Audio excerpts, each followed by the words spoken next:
churning the whole time. So I had questions, but they weren't in a form that I could put them into words during the session. Lots to chew on. So now we're going to move into our next session here coming up. If you are a student, I would highly recommend staying on right now. We're going to move on to learning how to be a professional planner. This is another session. API is hosting this one again, as Tracy has hosted this last session for us. So we'll be moving into the session with Crystal Fuller and Nzinga White. Please correct me if I pronounce that really wrong. And we'll just do one more quick shout out again to our sponsors. We have the Atlantic Planners Institute, Licensed Professional Planners of Association Nova Scotia, Turner Drake and Partners Limited, Fathom, FBM, ZAP, and the Dalhousie President's Office. And also, we're grateful to be able to live and work and play on Mi'kma'ki, the traditional and unceded territory of the Mi'kmaq people. And always thankful to have Jerry Musquat LeBlanc and elder residents at Dal open our conference for us. If you'd like to see our blessing, it's now up on our website. From our very first session, our access to food panel from Monday. I'm now turn it over to, I see Crystal's just getting on. I'll turn it over to Crystal and Nzinga to get us started on the panel here, or the session. Hi there, thanks Travis. My name is Zinga. Hello everyone. I'm going to be speaking with Crystal today about becoming a planner. I'll get started and then Crystal will share her personal experience afterwards. So thanks for having me today. So again, my name is Zinga. I'm from the Professional Standards Board. So I'm going to share a quick presentation with you about becoming a certified professional planner. And then I'll be happy to answer a few questions at the end of my presentation before we move into Crystal sharing her experience. So I'm going to see if I can share my screen. Okay, so that should be working. If not, please somebody give me a shout if you can't see my screen. Okay, so today I'm going to be talking about the road to your LPP in Atlantic Canada mostly, and RPP in other provinces. So I'm going to talk a bit about this process, what it means, especially for students, and how you can, get to your process started, and if you want to pursue this route. So who is the Professional Standards Board? So I'm the operations manager at the Professional Standards Board, and we are an organization, an administrative body that was created to manage the certification of planners across Canada, as well as manage the accreditation of planning programs. For example, Dalhousie is an accredited planning program in Canada. So we review those programs and we certify planners after they have completed their different educational and professional requirements. So we were created in 2012 as a national body. Previously, different provinces kind of did their own thing and managed their own process, but we started in 2012. If you know any planners that have been registered or licensed before 2012, they probably went through a very different process. So just to give you context that, the process has changed over the years. So the road to your RPP or your LPP. I'm going to talk about a few things very briefly. There's a lot to go through, so I'll do a brief overview and then there's time for questions, and you can go back on our website to find out more. So there's 3 steps that I want to talk about today: the application process, certification process, and the professional examination. To kind of start off, I'll say, why RPP, why LPP? This is a professional designation that is regulated in certain provinces in order to act as a planner. There's a level of credibility and professionalism that comes with being an RPP or LPP. So this is definitely an option for you if you're in planning and you want to kind of take your career a step further. So there might be a number of ways that you might get into the process. So I'll kind of give you an overview. This is, this is Sam. She went to Dalhousie's accredited planning program. So if she wanted to become an LPP or an RPP, she'd be able to go through the accredited planning degree route. So this route is for candidates who are looking to get their designation, who have gone to an accredited planning program. In order to qualify, you need to have graduated and have your degree conferred from one of these programs. and you need to be currently employed in planning. So this is not a license where you need to get it before you can start practicing. This is something you get once you're already starting to practice. So once Sam is graduated, she has started her first job in planning post-graduation, she is eligible to apply, and she can go from there. So on our website, everything is done to apply for this process. On our website, you have to go into your candidate login and you'll complete all the process from there. There's more information on our website about this whole process and what it entails. But yeah, so you'll sign up on our website. You'll begin the candidacy process for your designation, and then you'll go through the application phase here and submit the required documents. If you went to an accredited planning program, you would need to submit a transcript, which will need to be submitted by mail, or if the school doesn't do mail right now, you can have an electronic version sent, as well as a current job description and confirmation of employment to show that you are currently employed in planning. And more information about what that means to be employed in planning is on our website as well. So once you've done that, you've paid this assessment fee for accredited candidates, then you would receive approval to start the actual candidacy process from the Provincial Institute. So for example, API would be granting you candidate membership to start the process in order to get your LPP. This is, it's important to note that your membership with API is what allows you to do the process, but PSB administers this process. So something to keep in mind about the relationship. For any reason, you didn't graduate from the planning program, or things change, and you don't graduate from an accredited planning program, you can be like my friend here, who goes through the prior learning assessment recognition route. So Joe here, he has, instead of going through a planning program that is accredited by the PSB, we accredit some programs in the States and in Australia. You can use your work experience in lieu of having an accredited planning degree. So if you have 5 years of planning experience, you can use that along with having at least an undergraduate degree in order to apply to become a licensed professional planner or a registered professional planner. So you can use that. There's a portfolio that you have to submit to show your experience and that you've gained competencies through your work instead of through a planning program. And once your portfolio is accepted, you do the same process that an accredited candidate would go through. And I'll talk about that process in a few moments.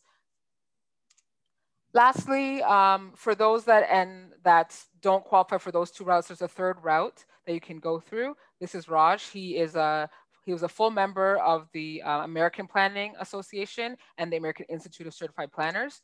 We have a reciprocal membership route. So this allows individuals that were full members of AICP, as I mentioned, or the Planning Institute of Australia to go through the Canadian certification process. So you just have to show your membership, that you are a member in good standing, a full member with one of those 2 countries' institutes, and then that you're currently employed in planning.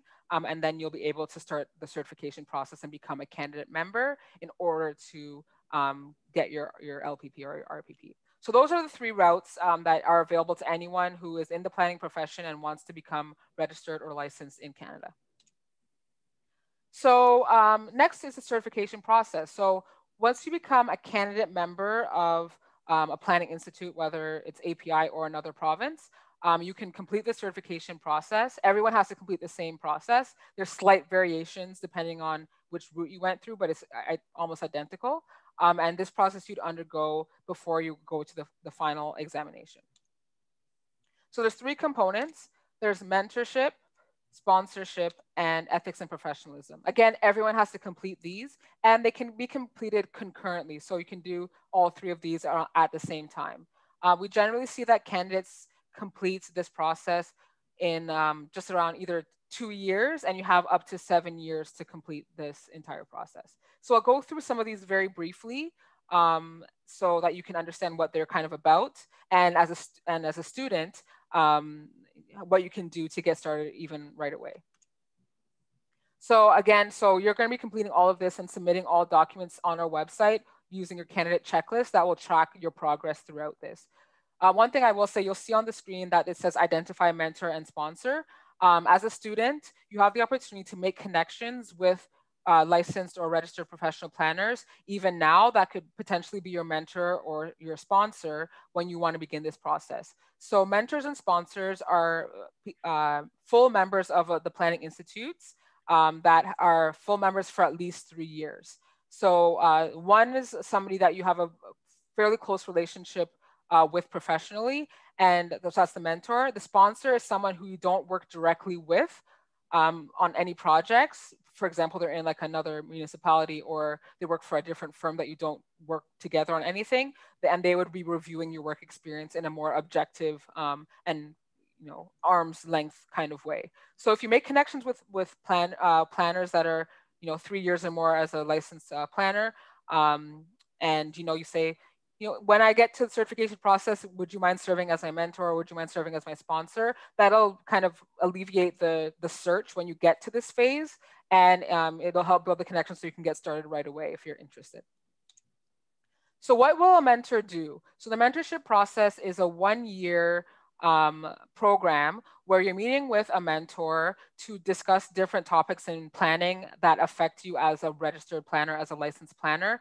And the professionalism that is required. So you're talking about the codes of conduct, you're talking about planning competencies, and ethical dilemmas that you could face as a planner. It's a very particular program, and you have to discuss different topics, but it's going to be really helpful for your career and for your ability to get through the rest of the certification process. It's not like your typical mentorship where you talk about what are your career aspirations, you're dealing with a difficult situation at work, how do you handle that? It's very particular about what it means to be a licensed planner in Canada. So you meet with your mentor, once every month or 2 months.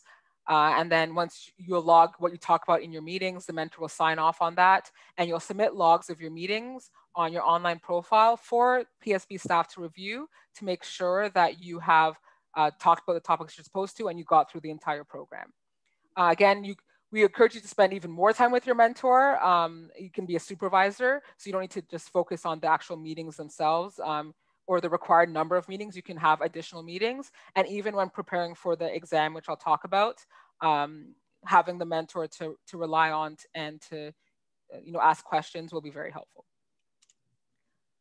Second component of the certification process is sponsorship. So as a candidate member, you will need to log 2 years of planning experience if you went to an accredited degree, or 1 year of planning experience as a candidate if you went through that PLAR route or the reciprocal route.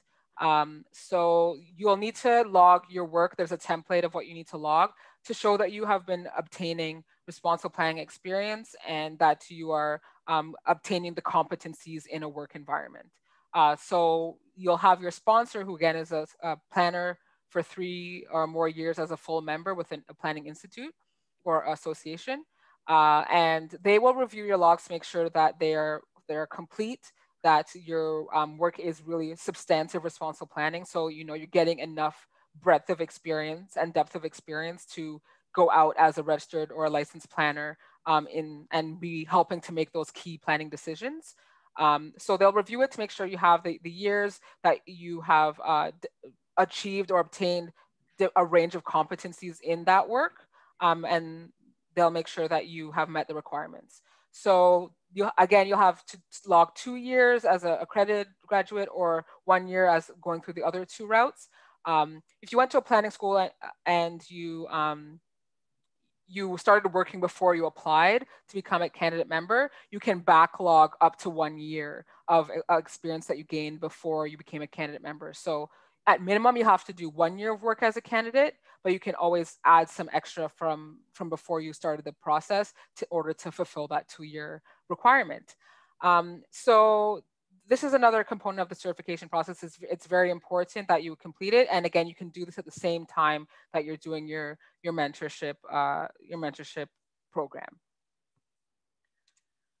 The last component is the ethics and professionalism course and test. This is a requirement for all candidates, regardless of if you took an ethics course in your planning program.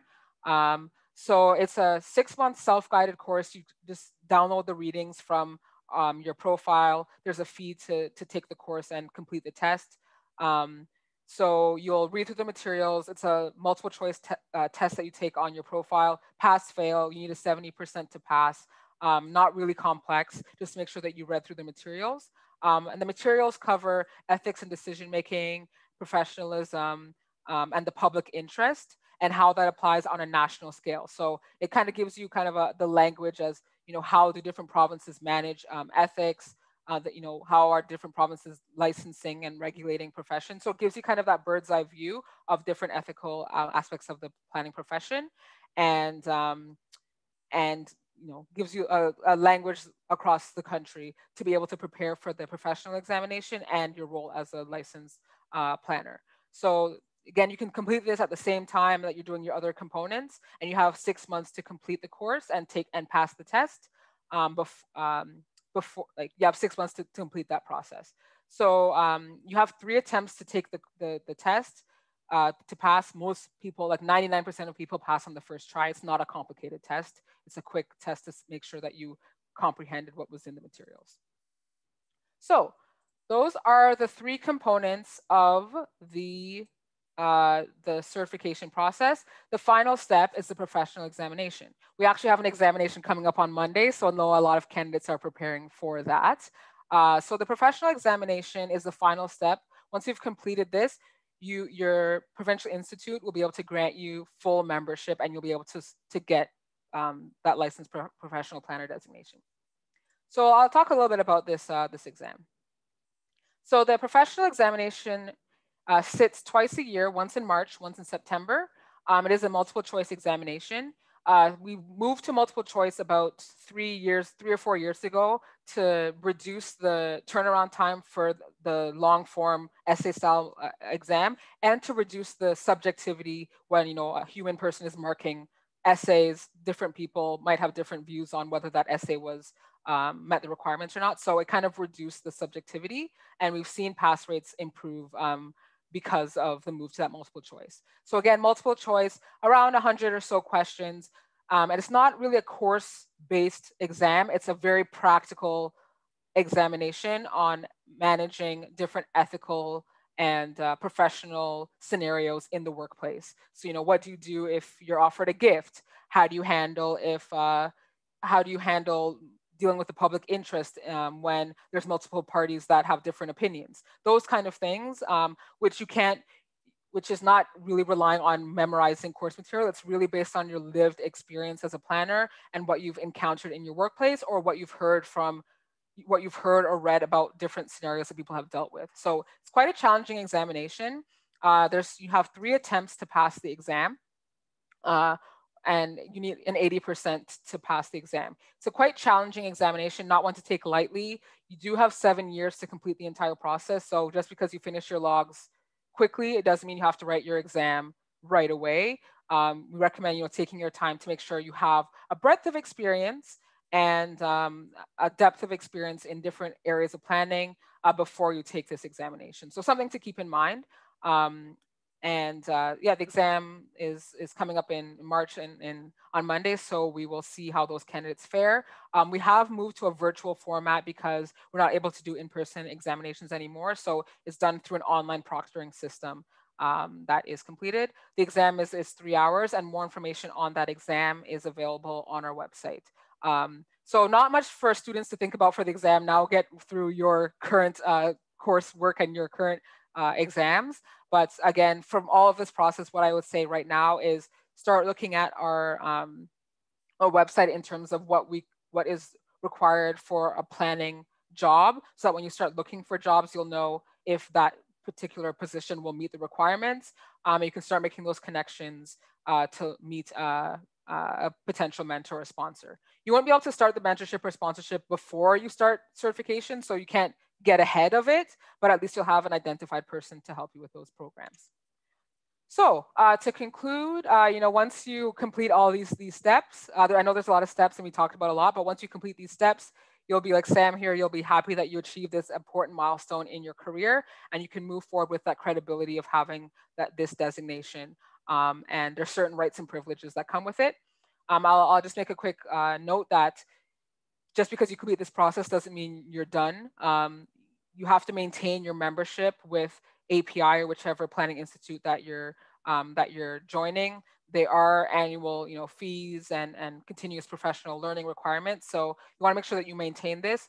Both your candidate membership status you need to maintain while you're completing this process, and after you complete this process, you have to maintain your status. Very important. You could potentially, lose your status and have to start the whole process again if you don't maintain it. So make sure you stay on top of it if you're interested in doing it. Make sure you're fully informed about what the process is, the costs to complete it, the requirements that you'll need to fulfill to make sure that if you decide to pursue this designation, you're fully informed and you know what is required of you. But I wish you all the best in terms of your next steps in your professional development. If you have questions about this process, feel free to go on our website, www.psb-planningcanada.ca. There's lots of information there. You can also contact our staff. There's a contact us page. You can contact our staff if you have questions. You can contact me directly as well if you have questions about this process. Again, if you're a student, get through your degree first and before you worry too much about it, but feel free to check out our website to get a kind of a head start as to what you might be expected to do for this process. So that's all really I have. We should have, I should have about 5 minutes to answer any questions. I will stop sharing my screen for now. And if there are any questions, you can please put them in the Q&A. So I guess, yeah, Travis, did you want to read the questions or how should we do this? No, you can go ahead. Okay, perfect. So I have one question here. Again, if you have a question, put it in the Q&A and I can help answer it. And then again, if you don't get a chance to ask it now, you can ask it via email or phone later on. So one of the questions that I got was for the accredited degree route, does the 7-year limit begin when your application is accepted or from the date you graduate? So it is from the date that you are accepted. So your candidate membership with the Atlantic Planners Institute or whichever institute that you might join, that start date is the start of your 7 years. If there's any time that you need to take a break because you're going on a parental leave or you are there's something happened, extenuating circumstances in your life, you can ask for leaves that would kind of push out your 7-year limit if needed. But 7 years is plenty of time to get it done, and it'll start as soon as the clock starts when your candidate membership begins. And yeah, that answers that question. Are there any other questions that anyone has? Or you can put in the chat, I guess, if needed. Okay, if anything comes up, I can answer it as we go, but I'll leave it over to Crystal now and to share more personal experience about being a licensed or registered planner. So thanks everyone for having me. Thank you. So I'll jump in on this. Hi, everyone. My name's Crystal Fuller. I'm a private planning consultant, but I spent most of my career in municipal government, and I've also worked for developers. So before I go any further, I'd ask everyone to get their phones handy for just a second, because we're going to do some polling, and if you have your phones handy, then you can tell me a little bit about where we are, and it'll help guide the rest of this conversation. I'm going to give you some information really that I wish I had gotten when I was a professional, when I just graduated with my planning degree, and all the things that I wish I had known at the time. So I'm going to be jumping back and forth between a PowerPoint and not a PowerPoint. So I'm hoping everybody has their phones handy, because I'd like to do a bit of a poll. So just let me share the screen here. Just give me a second.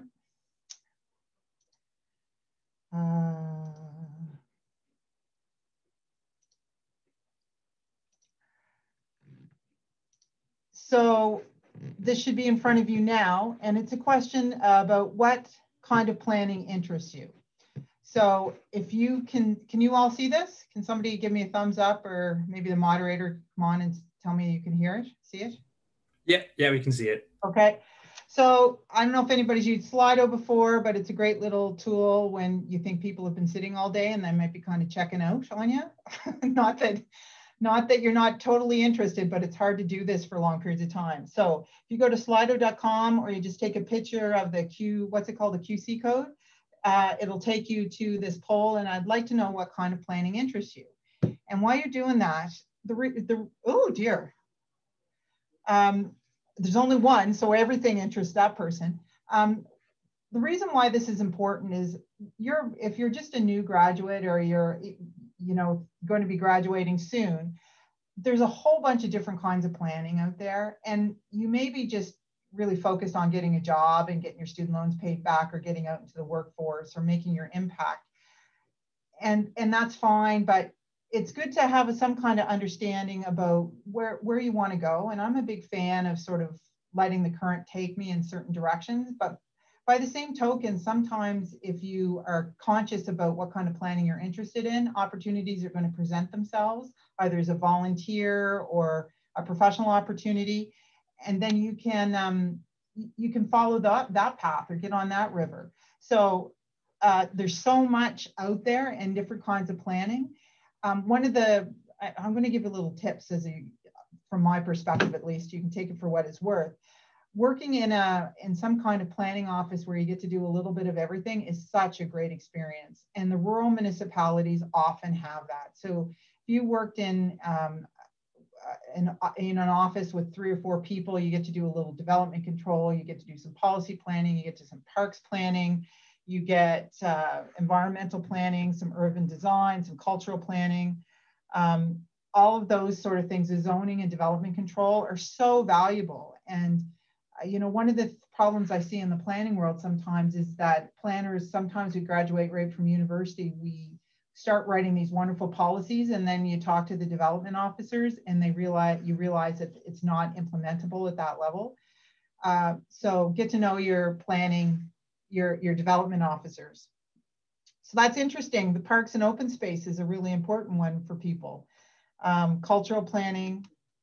It's too bad I can't see zoning and development control. That's never one that maybe people think of, but it's actually quite interesting. So another little poll for you. It's going to be on a different, I just have to, sorry, I'm having technical difficulties here, which is always the way. I'm going to stop sharing this for a second.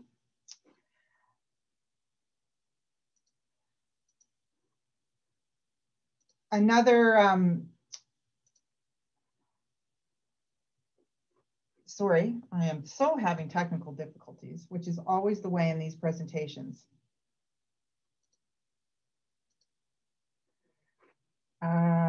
Oh, yeah, and 10 of you responded, so that's actually great.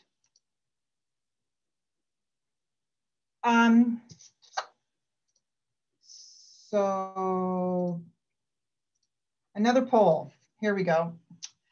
So this is doing something, this is a different kind of poll. So it's PollEv. So if you go to pollev.com, or you can text, what I want to know, and this will create a word cloud, is what do you think the best thing about being a planner will be? And some of you I can see are also are currently professional planners. So, send that through, because it's important to remember why you're doing this, just while the answers are coming in. Most of us get into this business, and I think it was Neil who said it in the previous session, that we get into this work because we want to benefit the community. And not every job has that element to it.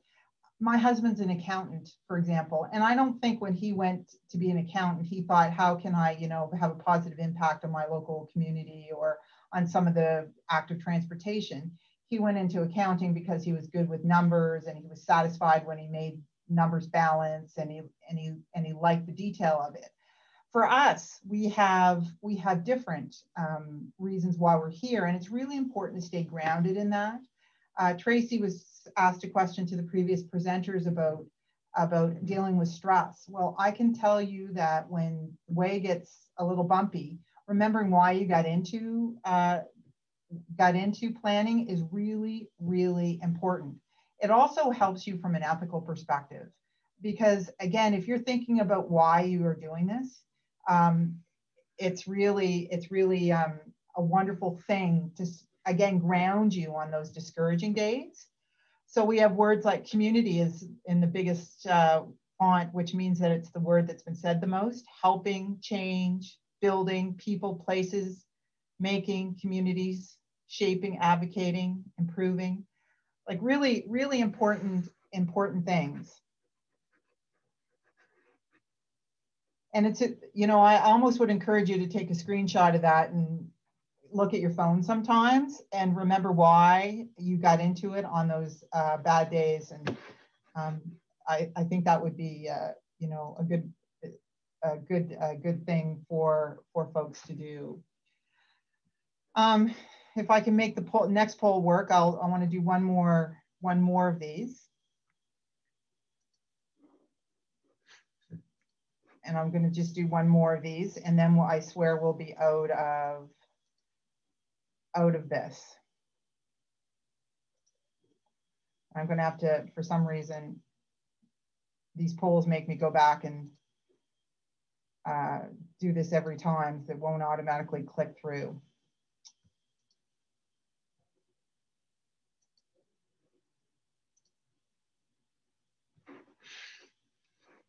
I'm loving that though.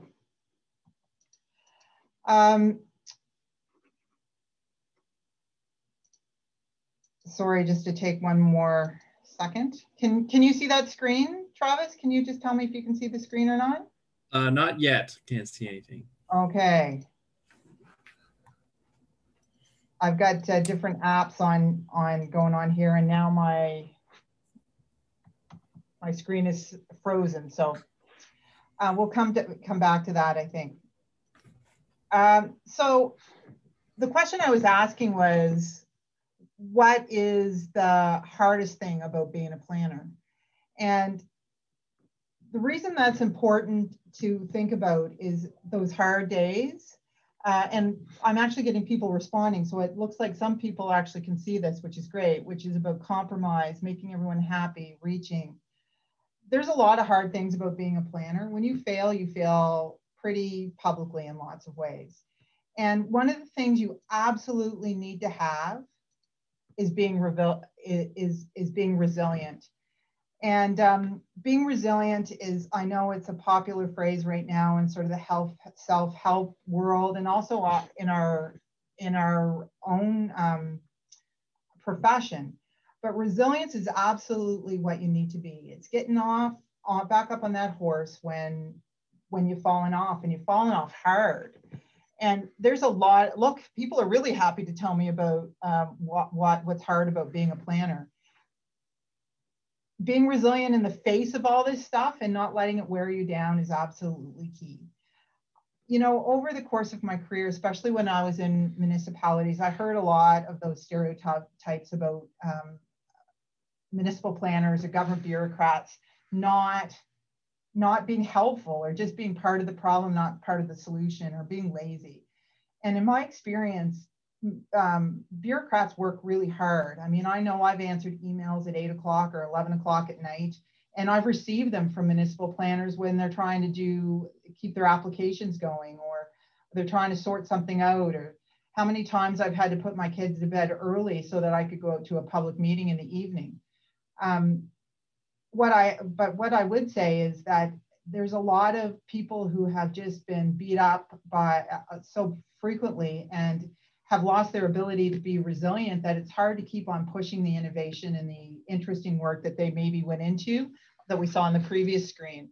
And there is so much hard. And I think a lot of these things, like being misunderstood, and politics, and managing expectations, balancing, bureaucracy, differences, rejection, reconciling, power, you know, nobody's throwing the word power out there, but, you know, some of the things I've heard people say about each other at public meetings would just frighten you, and, you know, just demonstrates that power and balance. And so it's really important that you manage those that need to be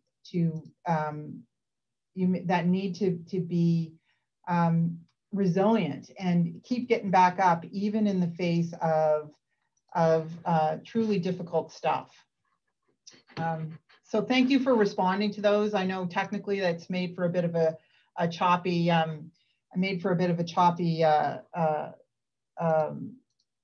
presentation, but I think it was really helpful to share with you some of what each other is thinking about these things. Can you still see my screen, Travis? It's just you right now, just the camera. Okay, yeah. For some reason, my Zoom is not letting me share the screen. And I had a great picture that I wanted to show about resilience of this beautiful woman who's falling, and she's looking perfect when she falls. And one of the things about being a professional planner is you're going to fall a lot, and sometimes you're going to fall like the woman in this picture that I have. That you know, you look gorgeous when you fall. You know, it's just a great thing. Everything is perfect for you, and you know, you can get back up easily, and even though it's a minor bump in the road, it's no big deal. But sometimes, and I have another picture of a guy clinging for all he's worth to the edge of a cliff, and he's dirty and he looks panicky, and you don't know where he's falling to. And you know, it's not going to be a soft landing, or it could be a soft landing. And there's lots of examples every professional planner can give you of where, you know, it was a little sort of fall and you got back up, and there's these big falls that happen when you spend hours and hours on a policy paper or a public meeting that you put so much time into, and it just goes completely sideways for reasons that you cannot fathom. For example, I had a public meeting very early in my career where I you know, spent hours with the consulting team, had a professional facilitators. It was culturally relevant. It was when I was in the director of planning for the city of Iqaluit. And you know, people showed up and they just completely blew it out of the water. It was a bunch of developers showed up, not that they were bad people, they were community leaders. And they said, you know, if you don't allow us to have a townhouse style where we can speak to the whole of the crowd, we're going to, you know, this meeting's not going to happen.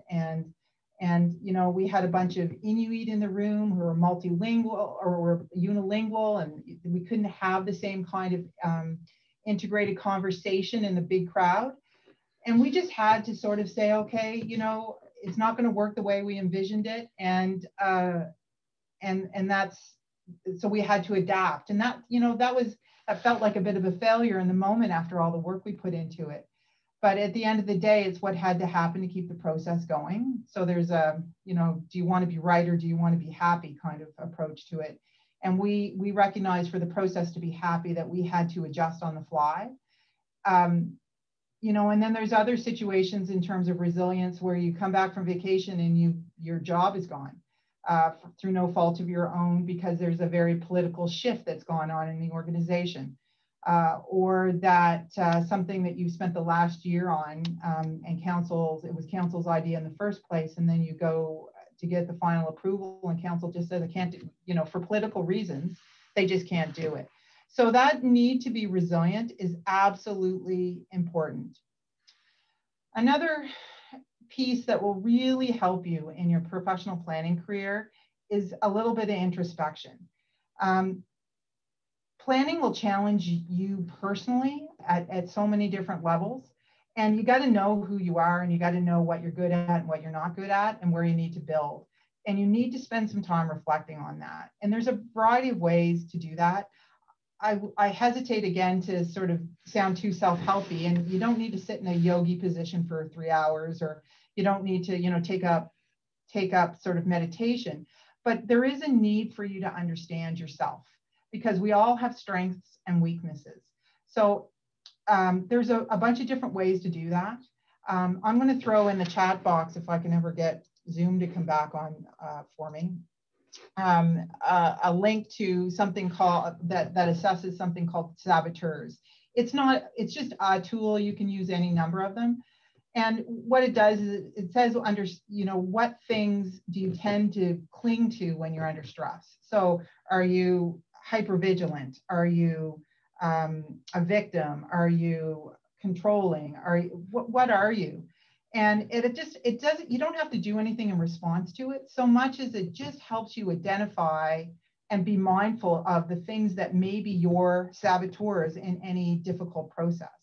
One of the biggest saboteurs is judgment. They call, in this model, they call it a master saboteur, is because judging yourself for every little mistake or every mistake of that others make is a real pitfall. And it really helps with your, gets in the way of being that resilient planner who keeps on fighting the good fight, even in the face of multiple challenges and defeats.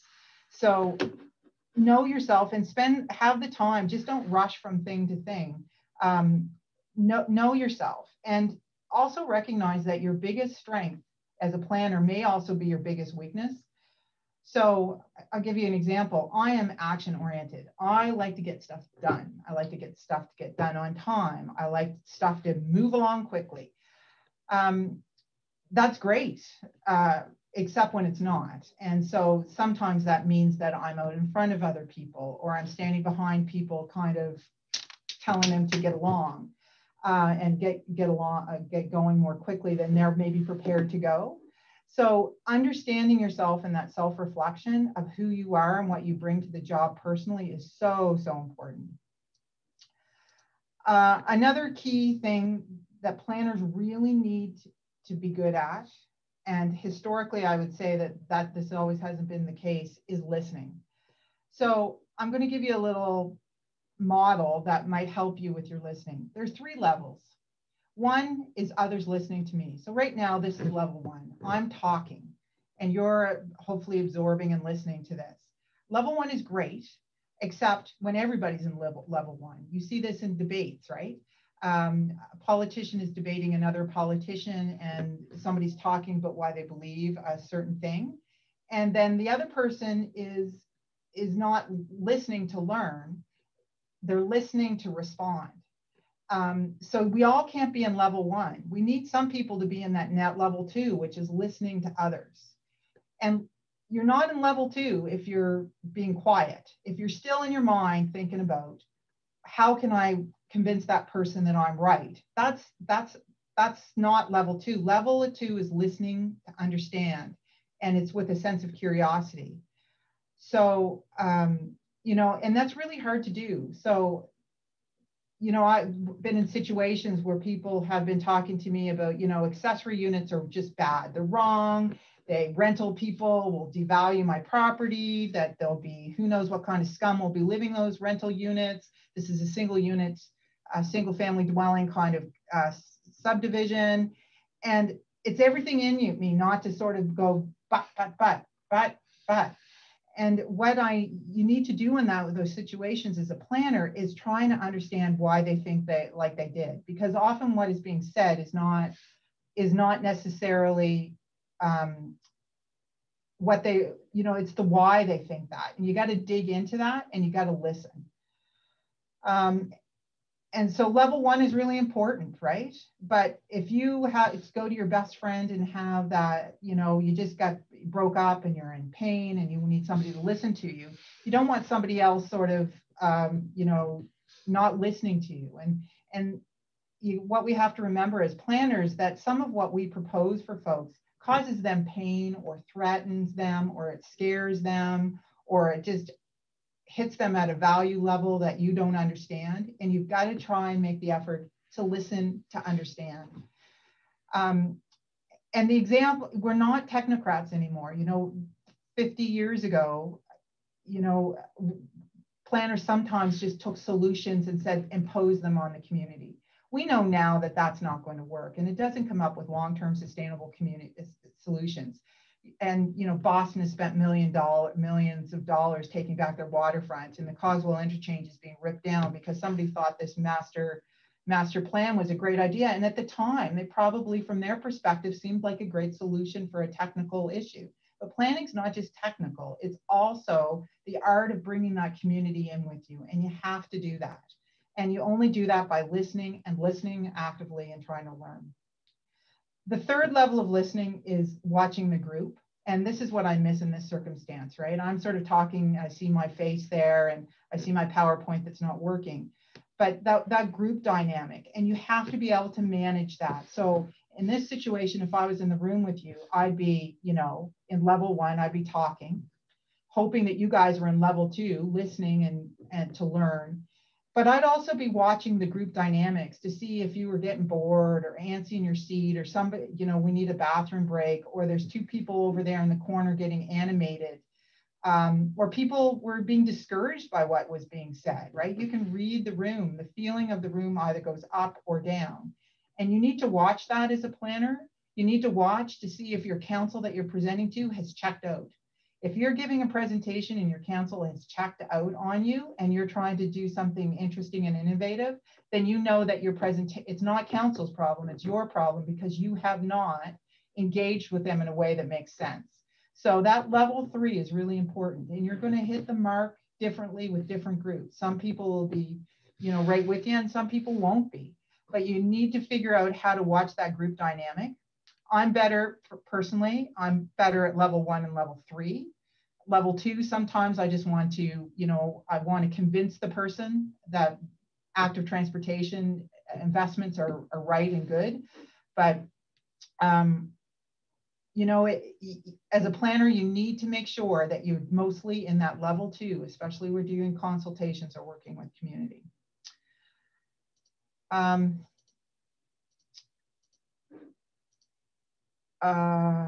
I'm sorry, I just want, oh, I can share my screen again. I'm going to do that, if that's okay. I'm almost done. So I wanted to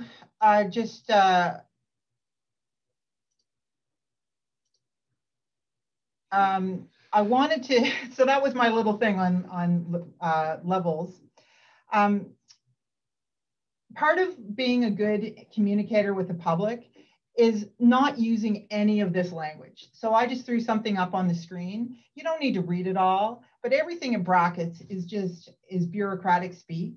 And it's a way of avoiding actually getting to some of the really crux of the issues. So avoid this sort of conversation as much as possible. And it's really funny for any of you who've worked in offices or in bureaucracy or worked in the planning world. You know, you hear people talk about externalities and, you know, regulatory processes and like the pool of expertise, proactive, panacea, all these sort of things. Talk to people and communicate to people in a way that makes sense for them. If you're talking to me, you can talk to me like this, or, you know, other people in your world, but talking to community members in this way is not effective or useful, and probably means you need to go back to the drawing board in terms of your own understanding so that you can communicate more effectively.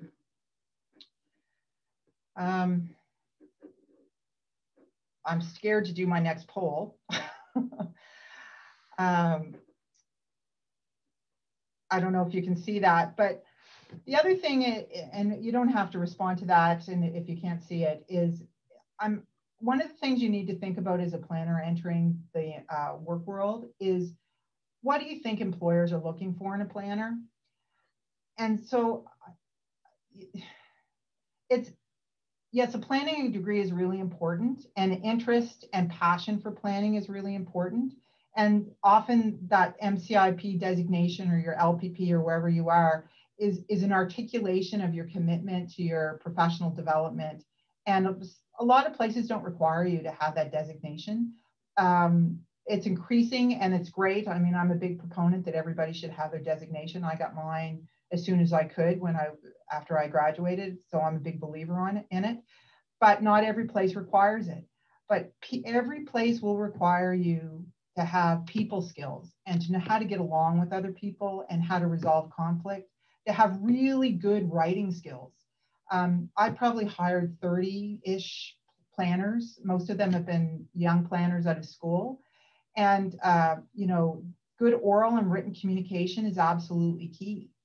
A willingness to learn and to grow and recognize that you don't know everything. I mean, that's a lesson I constantly learn every day, that I don't know everything. And it keeps you humble and open and curious. Creativity and the ability to overcome challenges, right? Like all of those are absolutely essential to and what you need to demonstrate in your interviews as you go forward into the planning world. And you know, as a planner, you need to not be afraid of conflict. And conflict can be a really positive thing. It is only through conflict that you will resolve issues that have at least two different sides.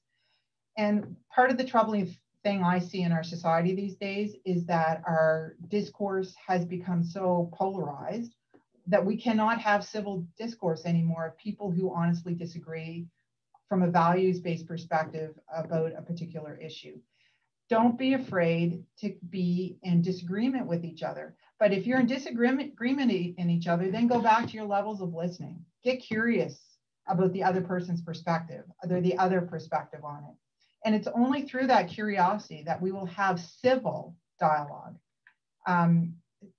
And open dialogue that will help everybody grow through it and come to some sort of community-based solution that makes sense for people. So keep going back to that.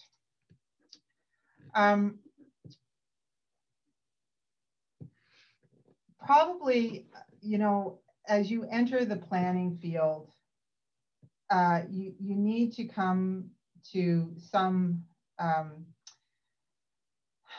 also acknowledgement about what role that you're playing in planning, and be real about that.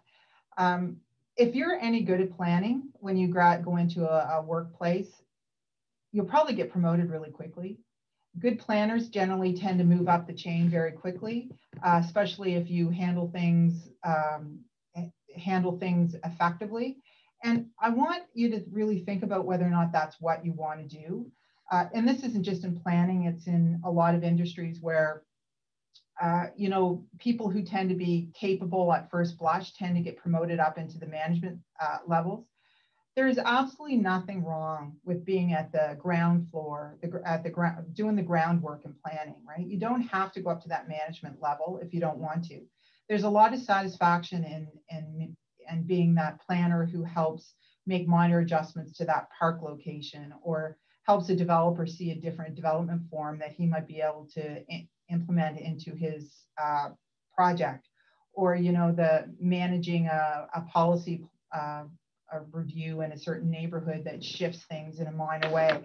Sometimes it can be a real slog, but there's, you know, not everybody needs to go up to that management level, and don't necessarily aspire to that, because it's a different skill set. You've gone to school to be planners, but to go up into managers, you need to be HR specialists. You need to be project managers. You need to know how to do budgeting. You need to how to present to council a corporate, if you're a municipal planner, what your corporate plan is. You need to participate on the management team for the municipality, which you may be talking about things that are not related to planning. Some of that's really interesting, but you also have to think about whether or not you have the skill set for it, or if that's where you want it, or if you want to be more in that true planning world. And to give you an example, when I went into my first real planning job, within 6 months, I was promoted to the director of planning for the city of Iqaluit. So I was, you know, somewhere around 30. And, you know, it was my first sort of big planning job. And next thing you know, I was managing people. You know, honestly, that's probably not my best skill set. I was a really good planner. I could get things done, all those sort of things. But whether or not moving into management and managing people is something that all I'm suggesting to you is that you need to think clearly about whether or not that's something you want to do, or if you want to stay more in that direct planning world. The other thing is, in the planning world, there's also a bit of a division. I'm going to stop here in a second, between sort of the planners who work for government and the planners who work for the private sector. So I remember I went to work for a developer, and somebody asked me what it was like to work for on the dark side. And I remember being so discouraged by that, because, you know, municipalities generally don't build anything. They have the developers build anything, and it's only through a relationship with the development community that you will actually progress planning in terms of the build form, at least, right? Even parks are planned by developers, as and taken to the municipality for approval. So be open to those experiences, and planners who understand what the cost of a linear meter of road, service road is, or how to do a pro forma for a development. We can put all these planning policies in place, but if it's not possible or the development community doesn't understand how to implement it, you're kind of lost. So that's kind of a collection of ideas and thoughts I had as I was going to speak to you today about the next steps and as you move into the planning world. And I hope there's some tidbit in there that you can take out of it.